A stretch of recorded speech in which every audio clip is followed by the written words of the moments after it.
ಮಂಡ್ಯ ನಗರದ ಪ್ರವಾಸಿ ಮಂದಿರದಲ್ಲಿ ರಾಷ್ಟ್ರೀಯ ಮಾನವ ಹಕ್ಕುಗಳ ರಕ್ಷಣಾ ಪಡೆ ಭಾರತ ರಿ ಕಾರ್ಯಕಾರಿಣಿ ಸಭೆ ಜರುಗಿತು. ಈ ಸಂದರ್ಭದಲ್ಲಿ ನೂತನ ರಾಜ್ಯಾಧ್ಯಕ್ಷರಾಗಿ ಬೀರೇಶ್ ಹಾಗೂ ರಾಮನಗರ ಜಿಲ್ಲಾಧ್ಯಕ್ಷರಾಗಿ ಮಮತಾ, ಮಹಿಳಾ ಅಧ್ಯಕ್ಷರಾದ ರೇಖಾ, ರಾಜ್ಯ ಉಪಾಧ್ಯಕ್ಷರಾದ ಭೀಮೇಶ್, ಮಹಿಳಾ ಘಟಕದ ರಾಜ್ಯ ಉಪಾಧ್ಯಕ್ಷರಾಗಿ ಕಲಾವತಿರವರ, ವಕೀಲರಾದ ತಿರುಮಲಸ್ವಾಮಿ, ಮಂಡ್ಯ ಮಾಧ್ಯಮ ಸಂಚಾಲಕರಾಗಿ ಸಂತೋಷ್ ಸೇರಿದಂತೆ ಇತರರು ಹಾಜರಿದ್ದರು. ರಾಷ್ಟ್ರೀಯ ಮಾನವ ಹಕ್ಕುಗಳ ರಕ್ಷಣಾ ಪಡೆ ಭಾರತ ರಿ ವತಿಯಿಂದ ನಾನು ರಾಷ್ಟ್ರೀಯ ಮಹಿಳಾ ಅಧ್ಯಕ್ಷರಾಗಿ ವರ್ಕ್ ಮಾಡ್ತಾಯಿದ್ದೀನಿ. 3 ವರ್ಷದಿಂದ ಈ ಸಂಸ್ಥೆಯಲ್ಲಿ ವರ್ಕ್ ಮಾಡ್ತಾಯಿದ್ದೀನಿ. ಇವತ್ತುವರೆಗೂ ಯಾವುದೇ ಕಪ್ಪು ಚುಕ್ಕಿ ಬಂದಿಲ್ಲ ನನ್ನ ಕಡೆಯಿಂದ. ಇನ್ನು ಮುಂದೆಯೂ ಯಾವುದೇ ಕಪ್ಪು ಚುಕ್ಕಿ ಬರೋದಂತೆ ಕಾಪಾಡ್ಕೊಂಡು ಹೋಗ್ತೀವಿ ಈ ಸಂಸ್ಥೆ.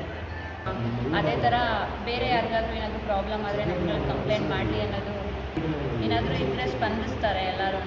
ಎಲ್ಲರೂ ನೀಟಾಗಿ ಸ್ಪಂದಿಸಲಿಲ್ಲ ಅಂತಂದರೆ ನೀವು ಇನ್ನೂ ಹೈಯರ್ ಅವ್ರಿಗೆ ಹೇಳ್ಬೋದು.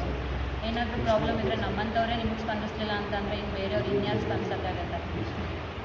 ನಾನು ಇವಾಗ ಒಂದು ಅಂಗಡಿಯಲ್ಲಿ ವರ್ಕ್ ಮಾಡ್ತಿದ್ದು ಇವಾಗ ನಾನೊಂದು ಅಂಗಡಿ ಓನರ್ ಆಗಿದ್ದೀನಿ. SK ಗ್ರೀನ್ ಮಾರ್ಕೆಟಿಂಗ್ ಅಂತ ನಮ್ಮ ಶಾಪು ಮೈಸೂರಲ್ಲಿರೋದು.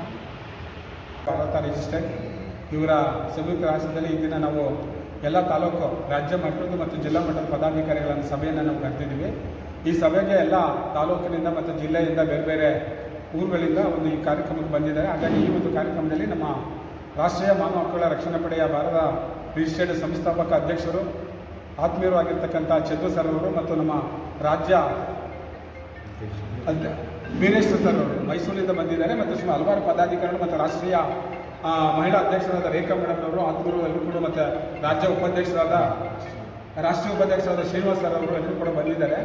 ಈಗ ನಮ್ಮ ಕಾರ್ಯ ಉದ್ದೇಶ ಏನು ಅಂತಂದರೆ ಪ್ರತ್ಯಕ್ಷವಾಗಿ ಪ್ರಾಮಾಣಿಕವಾಗಿ ಎಲ್ಲಿ ಮಾನವ ಹಕ್ಕುಗಳ ಉಲ್ಲಂಘನೆ ಆಗ್ತದೆ, ಮಹಿಳೆಯರಾಗಿರ್ಬೋದು, ಮಕ್ಕಳಾಗಿರ್ಬೋದು, ವೃದ್ಧರಾಗಿರ್ಬೋದು, ಅವರೆಲ್ಲರಿಗೂ ಕೂಡ ನ್ಯಾಯಯುತವಾಗಿ ಹೋರಾಟ ಮಾಡಿ ಅವರಿಗೆ ನ್ಯಾಯ ಕೊಡಿಸೋ ನಿಟ್ಟಿನಲ್ಲಿ ನಾವೆಲ್ಲರೂ ಕೂಡ ಕೆಲಸ ಮಾಡ್ತಾಯಿದ್ದೀವಿ.